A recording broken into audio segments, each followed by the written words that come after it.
সলিউশনে যাওয়া বহু দূরের কথা, এখান থেকে সলিউশন বের করে সেটা ইমপ্লিমেন্ট করে সমাজ সংস্কার অনেক দূর কি বাত। আপনি এই প্রবলেমগুলো ফাইন্ড আউটই করতে পারবেন না যদি কিনা আপনি ভিতরের চোখ দিয়ে দেখতে না শেখেন, অর্থাৎ এই যুগের খেদির না হন আলাইহিস সালাম।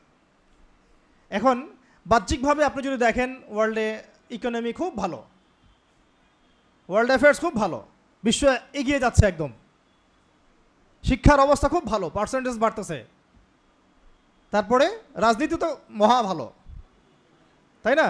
সবার সামনে এখন মূলা ঝুলতেছে, আসন এমপি হব, সবার সামনে একটা মূলা ঝুলতেছে, কি হব? এমপি হব। তাই এখন কিছু বলা যাবে না। আচ্ছা, তো খুব ভালো, পলিটিক্সের অবস্থা খুব ভালো, ভূরাজনৈতিক খুব ভালো, ইকোনমিক্স খুব ভালো, শিক্ষা খুব ভালো, তারপরে সংস্কৃতি তো বলার অপেক্ষা রাখে না। সংস্কৃতি মানে তো রাস্তাঘাটে নাটক হচ্ছে এখন, তাই না? ধর্ষণ ঠেকানোর জন্য, তাও আবার ধর্ষণ ঠেকানোর জন্য অর্ধনগ্ন হয়ে রাস্তায় নাটক হচ্ছে। কি বুঝলেন? মানে বাইরের চোখ দিয়ে যদি আপনি এই বিশ্বের আবু জেহেলদেরকে বলেন, এই বিশ্বের আবু জেহেল, আবুল আহাব, এই বিশ্বের উতবা সাহেবা যারা বর্তমান সময়কার, তারা বলবে খুব সুন্দর, ভালো চলতেছে। কিন্তু আপনি ইন্টারনাল আইস দিয়ে যদি দেখেন, আপনি দেখবেন যে আসলে না পলিটিক্সের কোনো ঠিক আছে, না ইকোনমিক্সের, না ওয়ার্ল্ড অ্যাফেয়ার্সের, না সংস্কৃতি, না শিক্ষা, না ব্যক্তি জীবন।